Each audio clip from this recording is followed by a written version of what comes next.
नमस्कार, NMF news देख रहे हैं आप। मैं हूं आपके साथ अभिषेक पुंडी।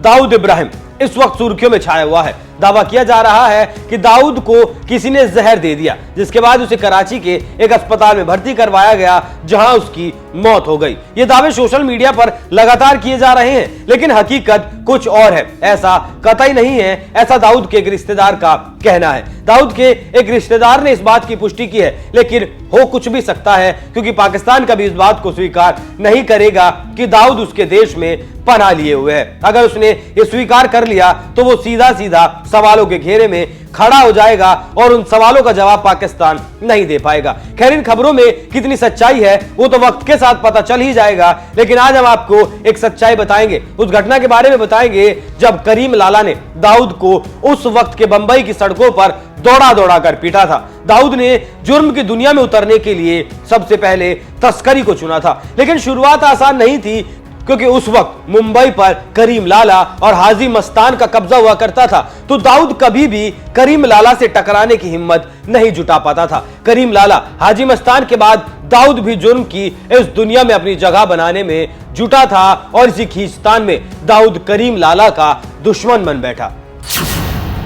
जब करीम लाला से शुरू हुई दाऊद की अदावत, तस्करी से सफर की शुरुआत हुई, फिर वसूली, फिरौती, जालसाजी और धोखाधड़ी करते हुए उस रास्ते पर चल पड़ा जिस पर बंबई के सबसे चर्चित गैंगस्टर करीम लाला का कब्जा था। 80 के दौर में गैंगस्टर्स ने मुंबई यानी बंबई के इलाके बांट दिए थे। धीरे धीरे गैंगस्टर बनने की चाहत में दाऊद ने कदम बढ़ाए और अपने भाई शब्बीर के साथ मिलकर तस्करी करने लगा। इलाका बटा होने के कारण बहुत जल्द ही ये दोनों दुश्मन बन बैठे। 1981 में करीम लाला के पठान गैंग ने दाऊद के भाई शब्बीर की हत्या कर दी।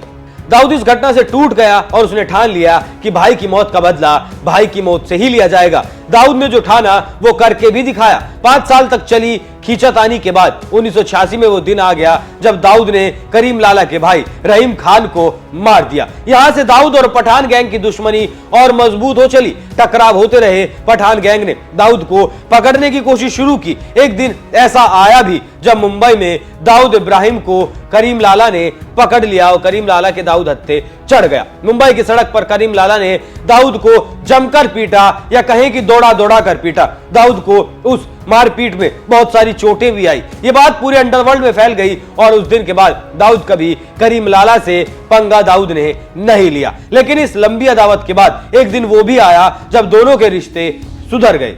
हालांकि इनकार इस बात से भी नहीं किया जा सकता कि मुस्लिमों में जो रुतबा करीम लाला का हुआ करता था वो दाऊद कभी भी हासिल नहीं कर पाया। दाऊद से ज्यादा था करीम लाला का रुतबा।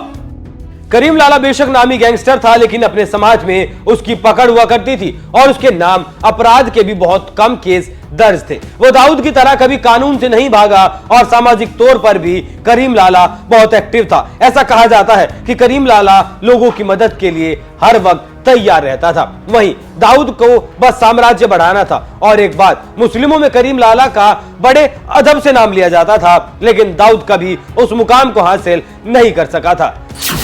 जब खत्म हो गई दोनों की अदावत, दाऊद और करीम लाला की दुश्मनी के चर्चे बंबई में लंबे वक्त तक चले। दोनों की अदावत को लोग आज भी याद करते हैं, लेकिन इन दोनों की दुश्मनी में एक दिन वो भी आया जब दोनों ने दुश्मनी को बुलाकर एक दूसरे को गले लगा लिया। और ये मौका था जब दोनों की मुलाकात हुई थी मक्का में। मक्का में दोनों ने एक दूसरे को गले लगाया था और पुरानी दुश्मनी पर मिट्टी डालकर आगे बढ़ गए। ये मुलाकात दाऊद के लिए संजीवनी साबित हुई। बीबीसी की एक रिपोर्ट के मुताबिक दोनों के समझौते के बाद दाऊद का रुतबा बढ़ता चला गया। तस्करी और दूसरे अपराधों के साथ उसका बिल्डरों को धमकाने और वसूली का धंधा तेजी से आगे बढ़ने लगा। फिर दाऊद 1993 में मुंबई ब्लास्ट का सबसे बड़ा आरोपी बन गया और फिर वो देश छोड़कर भाग गया।